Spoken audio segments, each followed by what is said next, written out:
সুরভিত্তিক হলে তখন হায়ার ইয়েতে তখন মনে হবে অনেক কিছু অ্যাবস্ট্রাক্ট, অ্যাকচুয়ালি সেটা অ্যাবস্ট্রাক্ট নয়, ওর মধ্যে ভীষণ গণিত আছে, অঙ্ক আছে।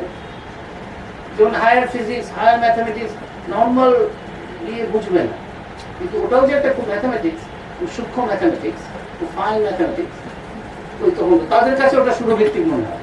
নর্মাল যারা 4-এর অঙ্ক, 6-এর অঙ্ক, 10-এর অঙ্ক জানে, তাদের কাছে রিমান জিওমেট্রিটা মনে হবে একটা বিশাল বড় সূক্ষ্ম, বোঝা যাচ্ছে না, অ্যাবস্ট্রাক্ট মনে হয়। সেটা অ্যাবস্ট্রাক্ট নয়, তার বিজ্ঞান। ওই জন্য আপাতত হয়েছে বুঝি একমাত্র জ্ঞানী ভক্তি হতে পারে, মানে জ্ঞানীর পক্ষে ভক্ত হওয়া সম্ভব। আমি একদিন যে 16-88 দেখতে পাচ্ছি, আমি ঠাকুরকে জিজ্ঞেস করেছিলাম যে জ্ঞান পদার্থ যোগ জ্ঞান এগুলো কি, বলে যে বীজ পুচ্ছে, গাছ হচ্ছে, ইয়ে হচ্ছে, সব এই জ্ঞান যোগ রাজ্য কর্মচ চলছে, ফ্রুটটা ভক্তি, আলটিমেট রেজাল্টটা হচ্ছে না। সুতরাং একমাত্র জ্ঞানী ভক্তি মানে ভক্ত হতে পারে, সত্যিকারের যিনি জ্ঞানে পৌঁছেছে, বুঝতে পেরেছো? আর লিবারেলি অর্থে আমরা ভক্ত যেভাবে ইউজ করি, মাধবাচার্যের ইংরেজি মাধবাচার্যের পদ, দ্বৈতবাদী পদ, কৃষ্ণ পূজ্যটুকু ইস্কন আছে, যে ইস্কনের যে মহাপ্রভু বা এই পদগুলো, ওখানে হচ্ছে একটা আঘাত পেতে হতে পারে, কারণ যুক্তির উপর নেই তো, সাউন্ড নেই তো, বুঝতে পারছো তো? বৈকুণ্ঠ বলে আর কিছুই নেই, ওরা একটা ধারণা করে নিয়েছে। কথা বলছে ওই জন্য তৎ সেন্ট্রিক, তম সেন্ট্রিক, বুঝতে পারছো? বলো না তত্ত্বমসি, তত্ত্বমসি, তৎ সেন্ট্রিক, দ্যাট সেন্ট্রিক, একটা তম সেন্ট্রিক, এর মধ্যে বিশ্বের সব। তৎ সেন্ট্রিক মানে ফেথ বেসড, এই যে এব্রাহিমিক রিলিজিয়াস গুলো, ধর্ম, ওই যে খ্রিস্টানিটি, ইসলাম, কথা বলেছো, জিউইজম, আমাদেরও যারা ঈশ্বরের অস্তিত্বে স্বীকার করে। এখন ঈশ্বরকে যখনই তুমি বিশ্বাস করছো, ঈশ্বর বলে কিছু আছে, এই যে অদ্বৈত বেদান্তীরা, এই যে কালকে ওখান থেকে শুনতে পাচ্ছে, পরের গুলো ভালো শুনতে পাচ্ছে না, কারণ ওর বক্তব্য হচ্ছে তার মধ্যে আমি যে কথা বলছি, এই মেসেজটা যখন রিচ করছে, দেয়ার আর আদার পিপল, ফোর্সফুল প্লেয়ার্স, তারা এসে ওভারক্রাউডেড করে দিয়েছে জায়গাটা, ও পিছিয়ে গেছে, হলো পরের গুলো শুনতে পাই। দেখো আমরা দেখছি ট্রেনে আমরা কয়েকজন, তুমি দেখছো আমি আর তুমি আর কয়েকজন, বুঝতে পারছো তো? তো এটা হচ্ছে টম সেন্ট্রিক। আর ওই জন্য বলি ধর্ম টম সেন্ট্রিক, যেটা মানে তৎসেন্ট্রিক, যেটা মানে ঈশ্বর আছে এটা বিশ্বাস করে নেওয়া। ওই জন্য এটা দেখতে পায় কেন, এরা কিন্তু সব অদ্বৈত বেদান্তি। অদ্বৈত বেদান্তির সুবিধাটা কি, এই জায়গাটা বোঝানোর জন্য, তৎসেন্ট্রিক মানে ঈশ্বর আছে, এটা একটা বিশ্বাস, তোমাকে প্রথমে বিশ্বাস করেনি, ফেথ। ওই জন্য বিদেশে দেখবে বলে faith, what's your faith, Hinduism, Judaism, Christianity, Islam, কিসের ফেথ? এখন এইটা যে ঈশ্বর বলে যিনি আছেন, সেটা time dependent and space dependent. কোথায় আছে? বৈকুণ্ঠ। যারা বৈষ্ণব তারা বলবে, শিব যারা মানছে কোথায় আছেন? কৈলাসে। খ্রিস্টানিটি বলবে হেভেন। এগুলো কিন্তু বুঝতে পারছো তো, এগুলো সব স্পেস ডিপেন্ডেন্ট, মানে এইখানে নেই, ওখানে আছে, এখন নেই, মৃত্যুর পরে আছে, তখন আছে, মানে টাইম ডিপেন্ডেন্ট, মানে এখন নেই, পরে মৃত্যুর পরে তুমি বৈকুণ্ঠে যাবে, ঠিক আছে? এবং স্পেস ডিপেন্ডেন্ট, এখানে নেই, সেখানে আছে।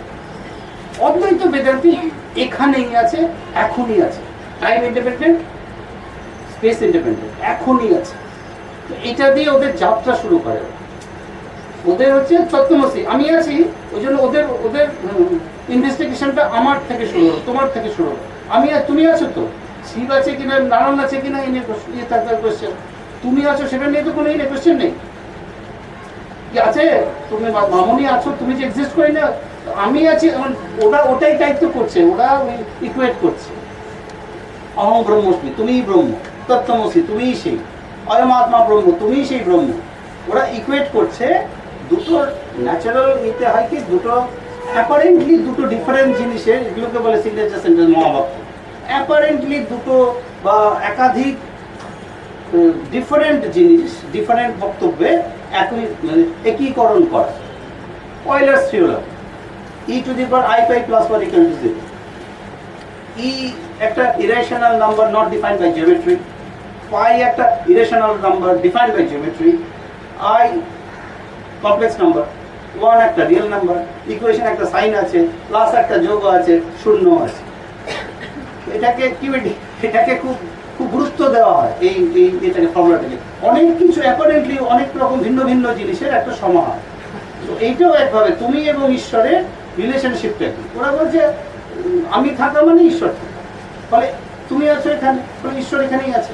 এই ইনভেস্টিগেশন দিয়ে ওরা শুরু করে বলে এটা ওদের এমনভাবে এমবেডেড, এমনভাবে ভিতরে ইনসার্টেড, এখান থেকে ওদের মানে ইয়েটা ভাবনাটা ওইভাবে ভেবে আসছে ধরো 30 বছর ধরে আমি আছি মানে ঈশ্বর এক্সিস্ট করছে। এইবার সেখানে গোলমালগুলো কোথায় কোথায় কেন পাচ্ছে না, ওদের যদি অদ্বৈত বেদান্তের কোথায় কোথায় ফ্যালাসিসগুলো যদি ধরিয়ে দেওয়া যায় এবং কাউন্টার ওই জায়গাটা ওদের কিন্তু ভিতরে আছে আমি আছি বলে, আমি আছি মানে ঈশ্বর আছে। এটা কিন্তু 30 বছর 40 বছরের সাধনা দ্বারা এমবেডেড, মানে এখানেই আছে, এখনই আছে, হয়ে গেল তো। এবার ওদের যেখানে যেখানে ধরো অদ্বৈত বেদান্তের ফ্যালাসিসগুলো তুমি ঠিকঠাক ওদের বুঝিয়ে দিতে পারো এবং সেই জায়গাটাতে অটোমেটিক্যালি ঠাকুরের জায়গাটা চলে আসে। ওরা ওই জায়গাটায় ঠাকুরকে দেখতে পাবে, আমাকে দেখতে পাচ্ছে, এই দূর থেকে দেখতে পাচ্ছে এটার জন্য। কারণ ওদের তার আগে ধরো 20 বছরের সাধনা আছে যে ঈশ্বর এখানেই আছে, ঈশ্বর মানে টাইম ইন্ডিপেন্ডেন্ট, স্পেস ইন্ডিপেন্ডেন্ট। এই জন্য ভক্তিতে যারা যায় তাদের সাথে ওই জন্য বলেছি, আগেও বলেছি, মিলিটেন্ট অ্যাথিস্ট মানে মিলিটেন্ট অ্যাথিস্ট যারা রিচার্ড ডকিন্স টাইপের লোকেরা, তাদের সাথে দেখবে পোপেদের তর্কে পোপেরা হেরে যাচ্ছে। জিউই যে ডাব্বাই তাদের সাথে যে তর্কগুলো, আমি Richard Dawkins, Christopher Hitchens, Sam Harris, এটা মিলিটেন্ট অ্যাথিস্ট বলে, মানে ঈশ্বর মানে মিলিটেন্ট আক্রমণাত্মক অ্যাথিস্ট, মানে ঈশ্বর মানে না। তো তারা বুদ্ধিজমকে অ্যাটাক করতে একটু এগিয়ে হয়, অদ্বৈত বেদান্তের সাথে ঠিক যুঝতে যায়ও না, কারণ ওদের টেকনিক অনেক অন্য। তো তোমাকে আগে সাবজেক্টটা জানতে হবে, ওই জন্য বিজ্ঞান ভিত্তিক, যুক্তি ভিত্তিক, গণিত ভিত্তিক, মাথায় রাখবে তিনটা। আপাতত তোমার এটাই কাজ। আর ওই ঠাকুর ভাবেটা ঠাকুর সামনে এসে বলবে, কথাটা বুঝেছো? ওরা দেখতেও পাচ্ছে, ওরা তুমি ধরো এখানে 4টা লোক কোথায় বসেছে ওরা যদি বলে দেয়, এখন ধরো ঠাকুর কোথায় এই মুহূর্তে আছে সেটা যদি বলে দেয় দূর থেকে, তোমাকে তুমি ধরে নিতে হবে, কারণ ওরা তো বাকি 4টা লোক কোথায় বসে তাদের তো জানার কথা না। এটা বলে দিল 4টা পয়েন্ট, এবার বলো ঠাকুর ধরো অমুক কর্নারটায় বসে আছে, কারণ 4টা পয়েন্ট তো ওদের জানার কথা না, ফলে অবভিয়াস এটা হয়ে যাচ্ছে ওরা কিন্তু ঠাকুরকে দেখতে পাচ্ছে, কারণ ওরা তো এটাও দেখার কথা না। ও দাঁড়িয়ে কথা বলছে এবং এই কথা হচ্ছে, এই কথা হচ্ছে, আজকে এই ওই অর্থে তো থাকা মানে এখানেই আরো গ্রোথটা হওয়া, এবং গ্রোথটা যত তাড়াতাড়ি হওয়া, এবং গ্রোথ হওয়া তো এক নয়, গ্রোথ পরে আরো ব্যাপারটা কি, আরো ভবিষ্যৎ কি, আরো ফিউচারটা কি। এখানে এক্সিস্টেন্সটা আত্মার মুক্তি বলতে ইমিডিয়েট যেটা বোঝানো হয় সেটা দেখা গেল এখান থেকে মানে দীঘা, এ ধরো দীঘা অবধি যাবে, দীঘা অবধি ঠিকঠাক থাকছে, ধরো আগামী 1 লক্ষ বছরের তোমার রিসোর্স ঠিকঠাক আছে, 1 লক্ষ একের পর কি হবে সেটা ঠিক শিওর না।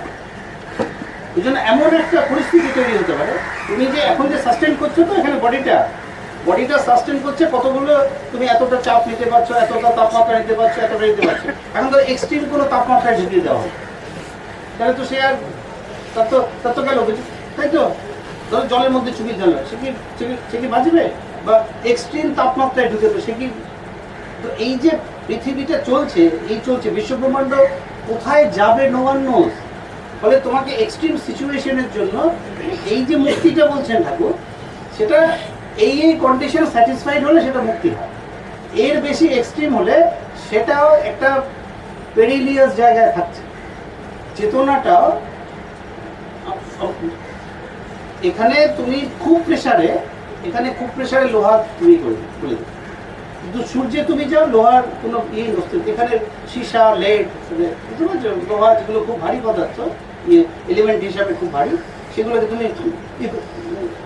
তুমি কোনো কাজ করতে পারবে না, অনেকটা প্রশ্ন। সূর্যে হাইড্রোজেন আছে, মানে এলিমেন্টারি পিরিয়ডিক টেবিলে একদম হালকা সব থেকে হাইড্রোজেন আর হিলিয়াম আছে সূর্যের মধ্যে, মানে এত তাপে ওইটুকু থাকছে না। এবার তার নিচেও যারা আরো ধরো ম্যাসিভ স্টার হলো, যেটাকে ধরো আলটিমেটলি আমরা ব্ল্যাক হোল বলি, সেখানে ওর অস্তিত্বও থাকছে না, তাহলে থাকছেটা মানে বিশ্ব কোথায় চলেছে একটু জানেন তো, পারি না বলতে। এই চেতনাটা এক্সট্রিম সিচুয়েশনে এমন একটা জায়গায় যাওয়ার মতো ব্যবস্থা করতে হবে।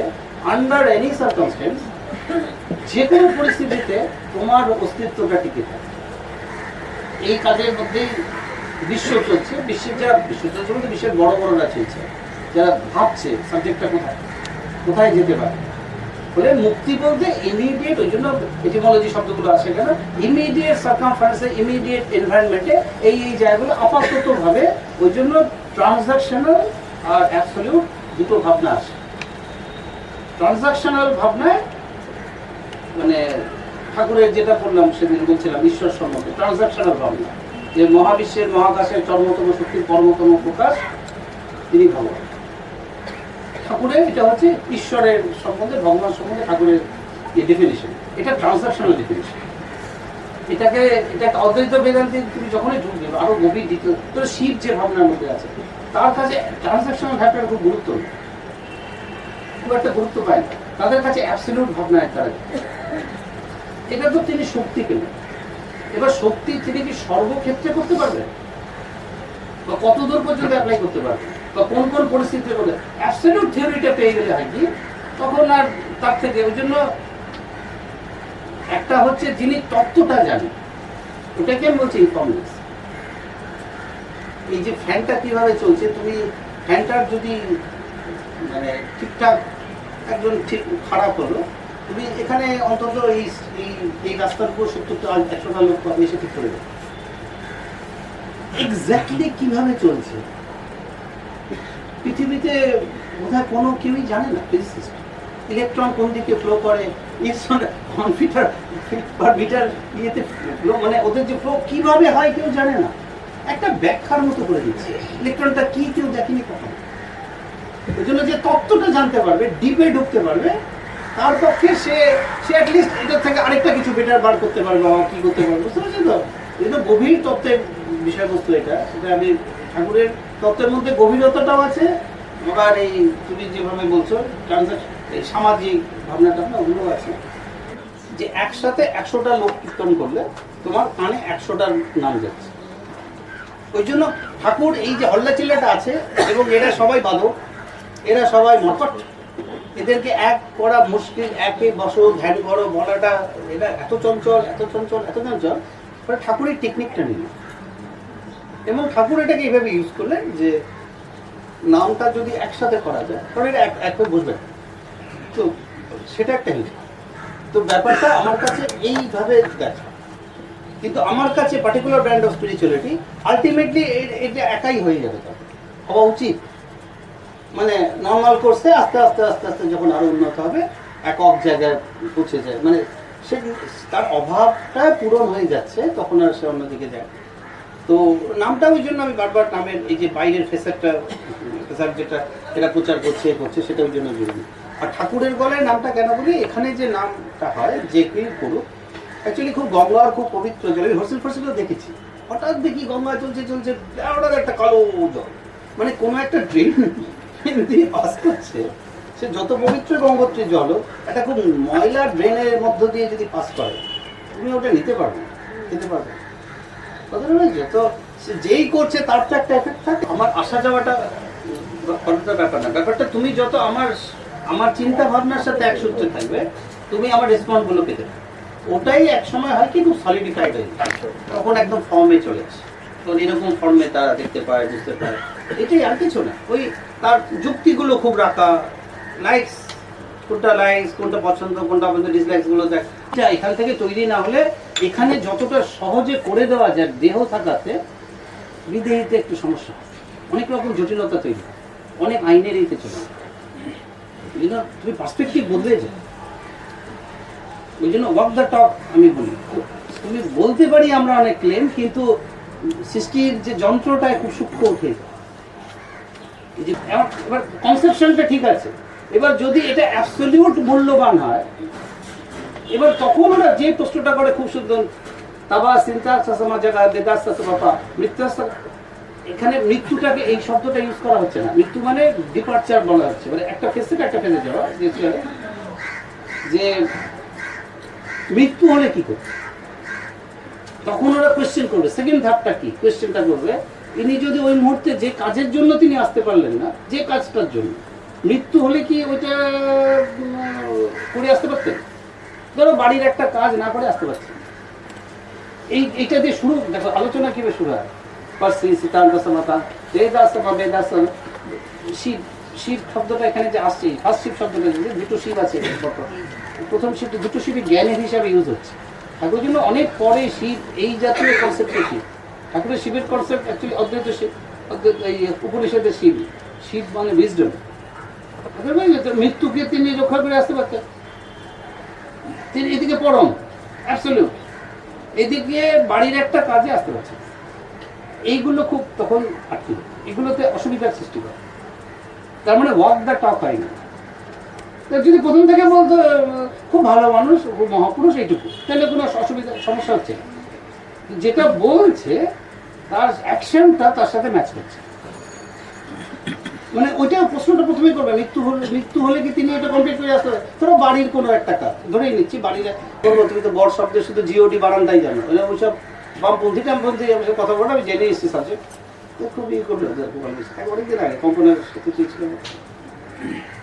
যাই হোক, তো বুঝতে পারছো, গড ইকুয়াল টু ভালো আছে অপশন। ওই যে চাহিদা, ওই যে ইয়ে, জন্য সন্ন্যাসীদের শুদ্ধানন্দ সরস্বতী লিখেছে যাদের ভাষণটাই হয়, কেন আমি গুরুত্ব দিতে, আমাকেও দিতে হবে গুরুত্ব।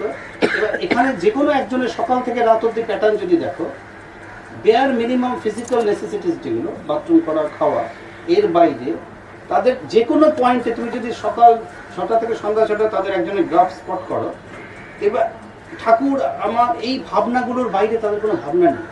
সে ধরো খাটে শুয়ে আছে, এখানে একজন খাটে শুয়ে আছে, একজন ওই শুদ্ধানন্দ সরস্বতী খাটে শুয়ে আছে।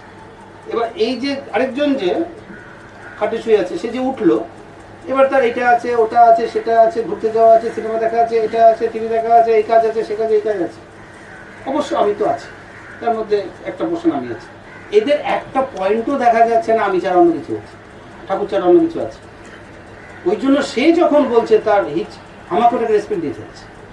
সে যখন এটা পেয়েছে, গ্লিচ পেয়েছে, আমাকে তার ওই নিষ্ঠাটাকে সম্মান দেওয়ার জন্য বলতে হচ্ছে। সে আমাকে আরেকজনকে করেছে, সে এবার আমাকে ফরওয়ার্ড করেছে। তো এই যে আমি যে শুনলাম, এবার সে তো, আমি তো আমাকে গুরুত্ব দিচ্ছি, ঠাকুরকে সেটা আমি গুরুত্ব দিচ্ছি না, তার নিষ্ঠাটাকে গুরুত্ব দিতে হবে। তার একটা ট্র্যাক পয়েন্টে 6টা থেকে সন্ধ্যা, শূন্যটাকে ঠাকুর বলছেন একটা কনসাসনেসে ভরা, ওই জন্য শূন্য বলছেন না, পূর্ণ। এখানে একটা পাত্র আছে, পাত্রের মধ্যে যখনই কিছু আছে, একটা হচ্ছে বরফের পাত্র হতে পারে, মানে পাত্রটাই বরফ হয়ে গেছে, সেটা বলছেন না ঠাকুর। একটা পাত্র আছে যার শূন্য, সেটা কনসাসনেসে ভরা। তার মানে একটা আধার আছে, একটা বক্তব্য আছে। এই কোন পয়েন্টে ওটা থেকে এটা শুরু, দ্যাটস আনডিফাইন্ড। কোন পয়েন্টে ওটার থেকেই সব বেরিয়েছে, কিন্তু কোন পয়েন্টে ওটার থেকে ওটা শুরু, সেটা ডেফিনিশন নেই। এবং ওইটা যতটা ক্লোজেস্ট যেতে পারছে, সে এখানে তত বড় মহান। যতটা কাছাকাছি ক্লোজেস্ট, মানে পরমাণুর পরে সাবএটমে ঢুকেছে, আরো যে যত কাছাকাছি যেতে পারছে শুনলে, তাকে ইয়ে ধরা। হ্যাঁ, এমন তার রেকর্ডসগুলো ট্র্যাক করা। আমাকে নিয়ে যে ধর ঠাকুরের পরীক্ষা নিরীক্ষাগুলো, ওগুলো মাঝে মাঝে নাকি শিফট করে ওদিকে, মাঝে মাঝে আমি জানি পয়েন্টস। এই 1 ঘন্টার আমার কোনো ট্র্যাকিং ছিল, ফাইনেস যে চিন্তা ভাবনাগুলো, ঠাকুরের রিয়েকশনসগুলো ছিল, ঠাকুর রিফিউজালগুলো দেখবার চেষ্টা। ঠাকুর যেটা করেন সরস্বতীতে বাড়িতে, রিফিউজাল, যেখানে ধরো তুমি লাইক করছো কিছু, সেটা যতটা ইমোশনাল ডিগ্রি, যেটা মানে ইমোশনালি যতখানি ইন্টেন্স, যদি রিফিউজ করো, দ্যাটস মোর ইন্টেন্স। ধরো তুমি কি অজ্ঞান হয়ে আছে, ঘুমায়, তুমি তাকে একটা মিষ্টি দিলে, মিষ্টি সে নিল, সেটা এক ধরনের ইমোশন। যদি সে রিফিউজ করে, বুঝতে হবে আরো কনসিয়াস, আরো অ্যালাইভেন থেকে রিফিউজাল। কথাটা বোঝা গেল তো? এবার আমার একটা পার্টিকুলার পছন্দ, ধরো ওই সত্যরজতম যেগুলো ডেফিনেশনগুলো মাঝে মাঝে হয়তো তোমরা পড়ো, ধরো রজর সাথে আমার কতগুলো মেমোরিজ ঠাকুর কানেক্ট করিয়েছে, কথার কথা বলছি। তো আমার সাথে একটা লাইটিং ঠাকুর গ্রো করা যায়, ঠিক আছে? অবভিয়াসলি 3টার মধ্যে ওর সাথে যেহেতু মেমোরি স্লট বেশি, আমি খুব ডিপ কনসাস স্টেটে ওকে প্রেফার করব। ঠাকুর সেখানে ইচ্ছাকৃত আরেকটাকে 70টাকে ঢোকাচ্ছে এবং রিফিউজাল পয়েন্টসগুলো চেক করছে। as simple as that. পুরো গিনিপিগ আছে, বুঝতে পারছো? রিফিউজাল হচ্ছে কিনা এবং রিফিউজাল কেন হচ্ছে, ওয়াই, কি কারণ, সত্য রজতম ঠিক ওইভাবে ধরা না, এটা একটা নেমসেক ধরতে হবে। ঠাকুর এখানে সাংখ্য দর্শনটাকে ইউজ করছে, মানে ল্যাবরেটরিটা এখানকারই, পরীক্ষা করছে অন্য কিছু। এই হচ্ছে, তুমি যদি পতঞ্জলি যোগ দর্শনটা দেখো, মাইন্ড কি, নো ওয়ান নো, মাইন্ড নেই মানে এভরিথিং নেই, সব কিছু সমস্যাটা মাইন্ড, মাইন্ডটা নেই, মাইন্ডটা যদি সরিয়ে দাও, মুক্তিটা কি হয়? পুরুষ তো মুক্ত, সাংখ্য দর্শন বলে পুরুষ মুক্ত, চিরকালই মুক্ত, পুরুষ প্রকৃতির সাথে বদ্ধ, সাংখ্য দর্শন সতরজতম ডক্টর। এবার পুরুষ কাজকর্ম হলো এক সময়, এবার যে মুক্তিটা কি, এটা খুব কনফিউজড অবস্থা, যারা ডিপে ভাবে তারা খুব কনফিউজড অবস্থা। তার মানে আবার সেই মাইন্ড বিচ্ছিন্ন, মুক্ত তো আগেও ছিল, তাহলে পরের মুক্তিটা কি বলা হবে তাকে? তো এখানে উইল ফোর্সটাকে ওরা ডিফাইন করতে পারে না। রিফিউজালটা খুব দেখবার চেষ্টা করে, আমার পছন্দগুলো দেখে, কোথায় কোথায় কোথায় কোথায় কোথায় লাইকে, এবার ওই মুহূর্তে পছন্দগুলোর সাথে আমি একটা 3rd নাম্বার, 4 নাম্বার, 5 নাম্বার, বেশি নাম্বার দিতে পারি না, 3-4টা মেমোরি রিস্কি থাকে, হয়তো বেরিয়ে গেলে হয়তো বেরিয়েও যেতে পারে। ওই প্রান্তে চলে গেলাম, ফরে বা ব্ল্যাক হোল, সিঙ্গুলারিটি ক্রস করা হবে, মানে কনসিয়াসনেসের সিঙ্গুলারিটি ওদের মধ্যে, ওটা রিস্কি, রিস্কি জায়গা থাকে। এটা অ্যাকর্ডিং টু দ্যাম ঠাকুরের, আমার ঠাকুরের পক্ষে আমাকে ছেড়ে দেওয়া, ঠাকুর যাকে চেস করছেন ওই ইন্টেন্সিটিতে ঠাকুর পারেন, আমি যাকে চেস করছি ওই ইন্টেন্সিটিতে আমি তাকে পেয়েছি, তো ঠাকুর ছাড়বেন কিভাবে আমাকে? কারণ ঠাকুরের নিজের ইয়েও তো মানে ইয়ের মুখে, প্রশ্নের মুখে পড়বে। আমি যে ইন্টেন্সিটিতে ঠাকুরকে ধরছি, ঠাকুর সেই ইন্টেন্সিটিতে তাকে পেলে ওইভাবেই ধরা উচিত। ফলে ঠাকুর যদি আমার ইয়েতে রেসিপ্রোকেশনে আমার কাছে আগলে না রাখেন, তাহলে প্রমাণ হবে তোমারটা শ্রদ্ধা ঠাকুর ঠিকঠাক না। তো ঠাকুর নিজে নিজে প্যাচে পড়ে বসে আছে, ব্যাপারটা আর তুমি খোঁজো, আর তার ইন্টেন্সিটি তো ম্যাচ করবে না। তুমি আগে প্রেমিকাটাকে ডিফাইন ভাবে, তারপর তো তার সাথে প্রেম করবে। ঠাকুর একটা ভার্চুয়াল প্রেমিকা নিয়ে ব্যস্ত, আমার কাছে তো ব্যাপারটা রিয়েলিটি, একটা রিয়েল ফর্ম নিয়ে নিয়েছে, ফলে আমার ইন্টেন্সিটি অনেক বেশি হবে।